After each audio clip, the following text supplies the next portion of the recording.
Then, all of a sudden, the excavator pushed through the crowd and began smashing the church to pieces before the congregation's eyes.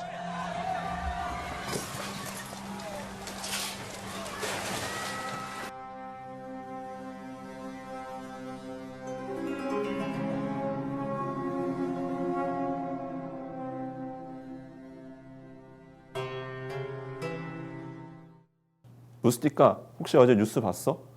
우리 집 근처에 기독교 교회 있었던 거 알지? 어제 포크레인으로 밀어버렸잖아. 어찌나 후련하던지. 내 말이 나도 들었어. 속이 다 후련하더라. 걔네는 예수가 알라의 아들이라고 믿는다면서? 그게 신성모독인 줄도 모르고. 그러니까 말이야. 무슨 예수랑 알라를 동일한 존재라고 주장하는지. 삼일체라나 뭐라나. 예수가 아브라함, 모세, 무함마드와 더불어 성스러운 사도인 건 나도 인정해. 근데 알라와 예수를 같은 선상에 두는 건 완전 선 넘는 거지. 미치지 않고서야. 내 말이 무슨 알라가 인류를 구원하려고 예수를 보내서 예수가 고문을 받아서 십자가에서 죽었다가 3일 만에 부활을 했는데 다시 살아났다는 둥, 그 이름을 믿는 자만이 구원을 받는다는 둥, 온통 말이 되는 소리여야지. 안나, 무슨 생각을 그리 심각하게 해? 내 말 듣고 있어? 듣고 있어. 안나, 너 요즘 기운이 없어 보인다. 아, 오늘 금요일이네? 기도회 있는 날이다. 이따 모스크에서 봐. 그래, 이따 보자, 무스티카. 안나도. 그래. 이따 모스크에서 보자.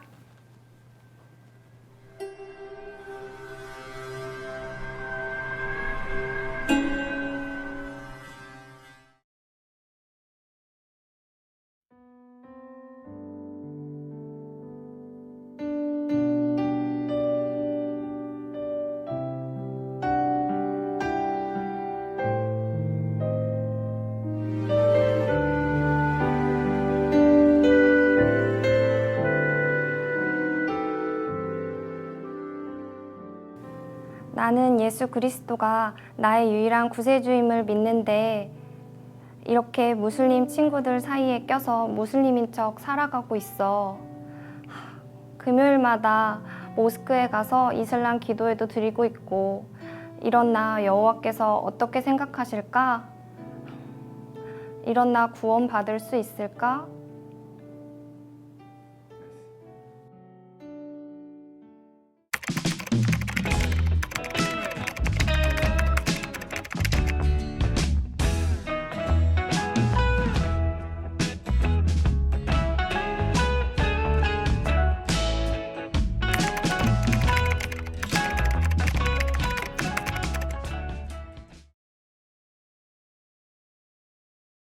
나는 뭐 인정을 하고 안 하고는 뭐 우리가 할 수 있는 건 아니고 그 애가 용기를 내야지. 뭐 에스더의 용기, 다니엘의 용기를 배웠다며 자기도 용기를 내서 예수님이 나의 구원자고 그걸 이제 확실하게 이야기를 하고 우리가 말씀을 늘 배우지만 그 말씀 앞에서 당당하게 실천할 수 있는 게 있지 않으면 그 말씀이 내 말씀이 아니잖아. 내가 만약에 예수 믿는 사람이 아니라고 얘기를 하면서 계속 그 사람들 이야기에 듣고 아닌 척 하다 보면 한 개를 허용을 하면 두 개, 세 개, 네 개 이렇게 계속 허용할 수 있거든. 그래서 만약에 1년이란 2년이란 세월이 지나면 내 믿음이 헛믿음이 될 수도 있거든. 그래서 한두 개를 자꾸 허용하다 보면 끝까지 모든 걸 허용할 수 있다. 그래서 처음부터 인정을 하게 되면 더 이상 빠지지 않을 수 있겠다 싶은 생각도 들고 그래. 한 번 딱 하는 용기가 필요하다. 내 생각에는 그리스도인으로 그래도 볼 수 있지 않을까라는 생각을 하면서 왜 또 그런 생각을 하냐면은 일단은 우리 또 기독교 역사를 보면은 7세기 정도? 7세기에 이제 이슬람 어떻게 보면은 세력이 굉장히 커졌을 때 그때 보통 기독교인의 50% 정도 이상이 보통 이슬람이었단 말이야. 네네. 750년 특히 뭐 아바스 혁명 이후 뭐 이슬람 세계가 굉장히 커졌을 때, 네. 그때 그러면은 진짜 이슬람 제국 속에서 그리스도인으로 살았던 사람들이 엄청나게 많았어.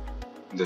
많았죠. 그때 그 사람들이 그러면은 이슬람 세계 가운데 문화 가운데서 어떻게 신앙생활을 했는지, 그리스도인으로서 살아갔는지, 이게 우리 교회 안에서 굉장히 별로 이렇게 잘 알려지지 않은 그런 숨겨진 역사란 말이야. 근데 그걸 보면은 일단은 우리가 생각했을 때 나는 절대로 이슬람 뭐 투시도 받아들이지 않아, 이렇게 살아갔던 사람들만이 참된 신앙이었냐, 그랬던 것 같진 않아. 뭐 여러 가지 좀 보면은 전적으로 배타적이지 않았다는 거죠. 그렇지 않으면서도, 그러니까 혼합주의가 되는 것과 네네. 혼합주의가 되는 것과, 그리고 극단적으로 배타주의가 되는 것, 그리고 그러나 그 중간 정도에 자기들의 신앙의 정체성을 잃지 않으면서 스스로 자기들이 처해져 있는 문화 속에서 잘 융합되게 살아가는 것, 뭐 이걸 좀 생각하면 했던 거. 그렇게 그러니까 보는 관점에 따라 어느 정도까지가 이게 정말 그 타협인가, 어느 정도까지가 유연성인가 라는 기준에 따라 좀 다른 것 같아, 내 생각에. 내 생각은 그게 되게 중요한 것 같아.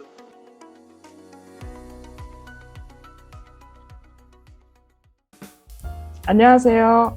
오늘은 예수님을 보내신 하나님의 마음, 예수님을 통한 전도 계획이 무엇이었나에 대한 주님의 전도 계획을 중심으로 선교 과정 중에 필요한 분별에 대해 이야기해 보려고 합니다. 먼저 지난 시간 선교교실 개관에서 남성현 목사님이 제시해 주신 말씀을 유진 피터슨 메시지 성경으로 다시 읽고 시작하겠습니다. 빌립보서 2장 5절에서 11절 말씀. 그리스도 예수께서 자기 자신을 생각하셨던 방식으로 여러분도 자기 자신을 생각하십시오. 그분은 하나님과 동등한 지위이셨으나 스스로를 높이지 않으셨고 그 지위의 이익을 고집하지도 않으셨습니다. 조금도 고집하지 않으셨습니다. 때가 되자 그분은 하나님과 동등한 특권을 버리고 종의 위치를 취하셔서 사람이 되셨습니다. 그분은 사람이 되셔서 사람으로 사셨습니다. 그것은 믿을 수 없을 만큼 자신을 낮추는 과정이었습니다. 그분은 특권을 주장하지 않으셨습니다. 오히려 사심 없이 순종하며 사셨고 사심 없이 순종하며 죽으셨습니다. 그것도 가장 참혹하게 십자가에서 죽으셨습니다. 그 순종으로 말미암아 하나님께서는 그분을 높이 들어 올리시고 어떤 사람이나 사물도 받아본 적 없는 영광을 그분에게 주셨습니다. 그리하여 하늘과 땅에 있는 모든 피조물이 오래전에 죽어 땅에 묻힌 사람들까지도 예수 그리스도 앞에 절하고 경배하게 하시고 그분이 만물의 주이심을 찬양하게 하셔서 하나님 아버지께 큰 영광을 돌리게 하셨습니다. 자, 복습이 됐나요? 그래서 오늘 우리는 저희가 제자훈련에서 그 목사님이 집중해 주셨던, 그러니까 강조해 주셨던 개념, 기능이 목적이 형식보다 앞선다. 즉 전도나 선교 과정에서 그것이 하나님의 전체 계획에 들어맞는지 확인해 가면서 선교를 어떻게 분별해야 할지에 대해서 공부해 보도록 하겠습니다. 그래서 먼저 초대교회에 대해서 다시 살펴보려고 합니다. 사도행전 15장에는 갈등이 나타나 있어요. 초대교회에서 이방인들이 예수님을 믿게 되었지만 할례를 해야만 하나에 대한 그런 심각한 논쟁이 있었습니다. 구원을 받기 위한 필수 요소가 무엇인지에 대해서 말이에요. 그래서 유대인들이 올라와서 말했습니다. 모세의 방식대로 할례를 받지 않으면 구원을 받을 수 없다. 모든 사람이 할례를 받아야 한다고 말입니다. 이에 베드로는 말합니다. 친구 여러분, 하나님께서는 이방인들도 이 복된 메시지를 듣고 받아들이기 원하신다는 것을 일찍부터 아주 분명히 밝히셨습니다. 우리의 어떤 거칠애에도 속지 않으시고 언제나 사람의 생각을 아시는 하나님께서 우리에게 주신 것과 똑같은 성령을 그들에게도 주셨습니다. 그분은 우리를 대하신 것처럼 이방인들을 대하셨습니다. 하나님께서는 그분을 믿고 신뢰하는 이방인들에게 역사하셔서 먼저 그들이 누구인지 깨닫게 하시고 그 중심에서부터 시작해서 그들의 삶을 깨끗게 하셨습니다. 그런데 어찌하여 지금 여러분은 하나님보다 더한 하나님이 되어서 우리 조상을 짓누르고 우리까지 짓누른 규정들을 새로 믿은 이 사람들에게 지우려는 것입니까? 주께서 놀랍고도 너그러운 은혜로 우리를 찾아오셔서 구원해 주신 것처럼 우리 민족이 아닌 이방인들도 그렇게 구원해 주셨다는 것을 우리가 믿지 않습니까? 그렇다면 지금 우리가 무엇을 두고 싸우는 것입니까? 이후에 내가 돌아와 다윗의 무너진 집을 다시 세울 것이다. 내가 모든 조각을 다시 맞추어 새 것처럼 보이게 할 것이다. 이방인들도 구하는 자는 찾게 되고 갈 곳을 얻게 되며 모든 이방 민족도 내가 하는 일을 알게 될 것이다. 하나님은 이렇게 말씀하셨고 이제 그 말씀대로 행하고 계십니다. 하나님은 처음부터 이렇게 하실 것을 알고 계셨습니다. 그러니 내 판단은 이렇습니다. 모세가 전한 기본 지혜들, 우리가 안식일을 지켜 모일 때 지금까지 어느 도시에서나 수백 년 동안 증하고 지켜온 다음과 같은 것들을 지키라고 이렇게 편지를 쓰는 게 좋겠습니다. 여러분의 형제인 사도와 지도자들이 안디옥과 시리아와 길리기아에 있는 우리 형제들에게 편지합니다. 평안하십니까? 성령과 우리는 꼭 필요한 최소한의 책임 외에는 여러분에게 어떤 무거운 짐도 지워서는 안 된다고 생각합니다. 여러분은 우상과 관계된 활동에 관여하지 않도록 조심하고 유대인 그리스도인에게 거슬리는 음식, 이를테면 피 같은 것은 내놓지 말며 성생활과 결혼의 도덕을 지키십시오. 이런 지침만 따른다면 우리 사이에는 뜻이 맞고 돈독한 관계가 충분히 유지될 것입니다. 하나님께서 여러분과 함께 하시기를 바랍니다. 초대교회에서 있었던 갈등이 어떻게 정리되었는지 잘 보셨죠? 이제 2021년 현재로 돌아와서 무슬림 문화 중심인 인도네시아 선교 과정에 대해 초점을 맞춰보고자 합니다. 우리 문화와 다른 문화권에서 우리는 어느 선까지 그리스도인이라고 인정할 수 있을까요? 이와 관련된 개념을 소개해요. 상황화라는 개념인데요. contextualization, 상황화라는 개념은 주어진 문화적 상황 속에서 복음과 교회를 가능한 한 편안하게 받아들이게 하는 과정을 일컫는 말입니다. 모든 그리스도인들은 복음과 교회를 자신의 처한 문화에 상황화한다고 볼 수 있습니다. 왜냐하면 우리 중 누구도 1세기의 팔레스타인 유대인들이 아니기 때문입니다. 그렇다면 선교의 과정에서 꼭 지켜야 할 것은 무엇일까요? 김기창 화백이 그린 성화입니다. 만일 예수님이 조선시대로 상황화해서 오셨다면 어떤 모습이었을지 상상해서 엿볼 수 있습니다. 여기서 우리가 주의해야 할 부분에 대해서 혼합주의라는 개념을 알아봅시다. 혼합주의는 중요한 부분이 손상된, 부정된 의미를 표현하는 말입니다. 종교의 영역에서 혹은 각각 다른 내용이나 전통을 갖는 관념, 교리, 의례 등을 혼교하는 경향이나 태도를 말하는 것인데 학자에 따라 다른 의미로 쓸 때도 있지만 부정적인 의미로 저희는 보고 있습니다. 그래서 종교적인 진리와 거짓을 신학적으로 섞는 태도 또는 성경적 교리를 타협하는 것, 이런 것들을 우리가 혼합주의라고 부르면서 경계해야 할 내용으로 볼 수 있습니다. 이에 대해서 선교학자들은 개념을 정리했습니다. 상황화 단계, 시척도라고 부르는데 타 종교의 형식과 문화를 얼마나 인정하는지에 따라서 그리스도 공동체를 6단계로 나누어 놓았습니다. C1은 1, 숫자 1로 시작하는 것은 가톨릭, 개신교 등 전통적인 교회의 모습이고 숫자가 높아질수록 상황화가 많이 진행된 공동체를 부르는 말이에요. 그래서 이슬람 국가들은 지역 사회 자체가 이슬람이라는 종교의 뿌리를 둔 공동체 문화로 짜여져 있기 때문에 우리가 생각하는 그리스도인 공동체의 문화는 기독교 그 복음 자체에 아니더라도 사회문화적인 측면에서도 낯설고 이질적인 인상을 줄 수 있습니다. 그림에 보시면 C1에서 C3는 무슬림 공동체에 있는 사람을 전도하고 회심시켜서 말하자면 우리 교회로 데려온다. 이런 느낌입니다.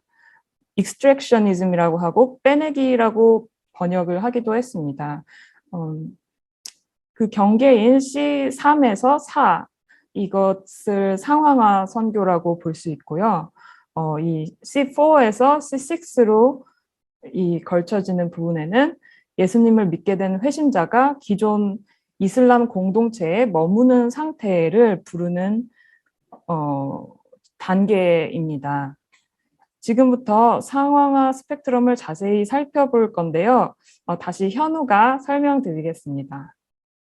네, C1과 C2는 모두 지역 무슬림 공동체에게 낯선 문화를 사용합니다. C1은 언어 또한 낯선 언어와 형식을 사용하는 반면 C2는 일상 언어를 사용하는 차이가 있습니다. C1과 C2 신자들은 사회적으로 또 종교적으로 스스로를 그리스도인이라고 여깁니다. 무슬림들 또한 그들을 그리스도인으로 인식합니다. C1과 C2는 빼내기 모델로 정의됩니다. 왜냐하면 신자들이 그리스도인이 되기 위해서 이질적인 문화에 적응해야 하기 때문입니다. C3와 C4는 둘 다 지역 문화 형식을 사용합니다. C3가 이슬람의 종교적 형식을 배척하는 반면 C4는 성경적으로 수용할 수 있는 이슬람 형식을 사용합니다. C3 신자들은 사회적으로 또 종교적으로 스스로를 그리스도인이라고 여기는 반면 C4 신자들은 스스로를 이사, 즉 예수를 메시아로 따르는 사람이라고 여깁니다. 무슬림들은 C3 신자들을 그리스도인으로 인식하고 C4 신자들을 무슬림이 아닌 그리스도인의 한 부류 정도로 인식합니다. C3와 C4는 상황화되었다고 설명합니다. 이유는 문화적인 형식을 가능한 한 유지하기 때문입니다. C4에서 성경적으로 수용할 수 있다 여기고 사용하는 이슬람 형식의 예시를 들어보자면 손을 들고 기도하는 것, 금식일을 지키는 것, 돼지고기를 먹지 않는 것, 음주를 하지 않는 것, 개를 기르는 것을 피하는 것 등이 있습니다. C5는 무슬림 공동체에 남아있는 공동체입니다. 지역 문화 형식을 사용하며 성경적으로 수용할 수 있고 재해석한 이슬람 형식을 사용합니다. C5 신자들은 스스로를 이사, 즉 예수를 메시아로 따르는 무슬림이라고 여깁니다. 무슬림들은 C5 신자들을 낯선 무슬림 부류로 인식합니다. C5는 회신자들이 그들의 무슬림으로서의 정체성을 유지합니다. C4와 C5의 차이점은 회신자들 스스로가 말하는 자기 정체성에서 드러납니다. C4는 스스로를 무슬림이라 생각하지 않지만 C5는 스스로를 무슬림이라고 생각합니다. C4 회신자는 그리스도인이라는 용어를 피하기 위해서 스스로를 이사를 따르는 사람들이라고 부릅니다. C5 선교가 이루어지는 과정은 이렇습니다. 그리스도인 선교사들이 무슬림들에게 이슬람에 대해 배우고 싶다 말하며 접근합니다. 선교사들은 무슬림들과 함께 무슬림 종교의식을 직접 행하고 따릅니다. 그들, 특히 무슬림 종교 지도자 이맘과 친밀한 관계를 맺은 뒤 기독교 교리를 무슬림들에게 전파하고자 시도합니다. 이렇다 보니 C5 선교는 무슬림들에게 되려 반감과 비난을 살 여지가 큽니다. C5 선교는 그리스도인 선교사들이 공식적으로 이슬람으로 개종하고 무슬림이 되어 무슬림들 사이로 들어가 그들 사이에서 이슬람의 종교적 토대를 수용함과 동시에 예수 그리스도께서 유일한 메시아임을 전도하는 선교 형태와 그로 인해 생긴 그리스도 공동체입니다. 이는 성경의 진리를 변질시킬 수 있는 혼합주의에 대한 우려가 있습니다. C5 성도의 신앙관을 살펴봅시다. 바람직한 측면으로는 예수님의 십자가 사역과 그로 인해 죄사함을 받았음을 믿습니다. 신약 성서를 읽고 정기적으로 기독교 예배를 드립니다. 예수 그리스도께서 유일한 구세주임을 믿습니다. 반면에 위험한 측면도 있는데요. 하나님은 여호와가 아닌 알라라고 표현합니다. 또 무슬림의 성경인 토라, 사불, 인질, 꾸란을 읽으며 꾸란이 가장 위대하다고 말합니다. 그리고 이 그룹의 절반 정도는 금요일에 무함마드를 하나님의 선지자라 주장하는 이슬람 기도회에 참석하며 삼위일체를 인정하지 않습니다. C6는 비가시적 공동체입니다. C6 신자들은 비밀 신자들로서 무슬림 공동체 종교 활동에 적극적일 수도 있고 아닐 수도 있습니다. C6 신자들은 무슬림의 종교 강요와 핍박이 두려워 무슬림 공동체 안에서 자신들을 무슬림이라 말하고 마음속으로는 은밀히 예수 그리스도를 영접하며 개인적으로 미디어 설교를 듣고 성경을 오래 묵상하며 성경을 몰래 묵상하며 하나님께 나아오는 사람들입니다. 하나님께서는 어떤 이들은 고난이나 투어 혹은 순교당함을 피하지 않고 하나님을 만인 앞에서 떳떳하게 증거하는 삶을 살도록 부르셨을지 모르나 어떤 사람들은 핍박을 피해 은밀히 하나님을 예배하고 예수 그리스도를 마음에 품는 것을 기뻐하실 것이라 생각합니다. 앞서 보신 상황과 단계를 도표화하면 다음과 같고요. 혼합주의를 피하기 위한 지침들로 발표를 마무리하고자 합니다. 혼합주의를 피하기 위해 선교사들이 따라야 할 지침입니다. 먼저 혼합주의라는 주제에 대한 성경의 가르침을 잘 알고 있어야 합니다. 그리스도의 유일하심에 대한 신약 본문들을 주의 깊게 관찰해야 합니다. 둘째는 종교와 문화로서의 이슬람을 깊이 연구해야 합니다. 셋째는 공개적인 접근법으로 다가가야 합니다. 모든 위험들에 대해 알고 있으면 상황화에 대한 조심스러운 실험을 한다 하더라도 혼합주의로 들어가지는 않을 것입니다. 넷째는 상황화를 끊임없이 감시하고 분석해야 한다는 것입니다. 사람들이 정말로 생각하고 있는 것은 무엇인가? 상황화된 의사소통은 무엇을 전달하는가? 특정한 형식들은 새로 회심한 사람들의 마음속에서 무엇이 일어나게 하는가? 성경의 진리를 깨닫는 일에서 진보가 있는가? 사람들은 분명하게 더 영적으로 되어가고 있는가? 끊임없이 감시하고 분석해야 혼합주의의 오류로부터 멀어질 수 있습니다. 그리고 마지막으로 타문화의 복음을 전하는 사람들은 서구 문화와 혼합된 복음을 제시하고 있지는 않은지 주의해야 합니다. 서구가 기독교의 중심지가 된 결과 수십 세기 동안 기독교에 첨가된 서구 문화적 요소는 가능한 한 피해야 합니다. 서구 문화가 진리인 것은 아니니까요. 혼합주의를 피하기 위해 회신자들이 따라야 할 지침은 다음과 같습니다. 첫째, 예수 그리스도만이 구세주이시다. 둘째, 다른 신자들과 공동체를 이루면서 그리스도를 따르라. 셋째, 성경을 연구하라. 넷째, 신비주의를 버리고 거기서 해방되라. 다섯째, 종교적 관습들은 이익을 얻기 위해 행하는 것이 아니다. 여섯째, 종교적 신념들과 비추어 검토해보라. 그 신념들을 판단하거나 재해석해서 성경의 기준에 따라 그 신념들을 그대로 가지고 있거나 수정하거나 거부하도록 하라. 일곱째, 중생했다는 것과 은혜 안에서 성장하고 있다는 것을 나타내는 증거를 보이라. 여러분, 상황화가 된다 하더라도 선교사들과 회신자들이 이러이러한 지침들을 잘 지킨다면 진리에서 벗어날 위험을 피할 수 있지 않을까요? 예수님께서도 하나님 우편에서의 완전한 모습을 잠시 내려놓으시고 우리를 구원하기 위해 이 땅에 인간의 몸으로 상황화되어 내려오셨으니까요. 성경적 상황화라는 개념을 기억하고 앞으로도 집모임을 통해 여러 소통을 통해 선교에 대한 이해를 키워나갈 수 있었으면 좋겠습니다. 감사합니다.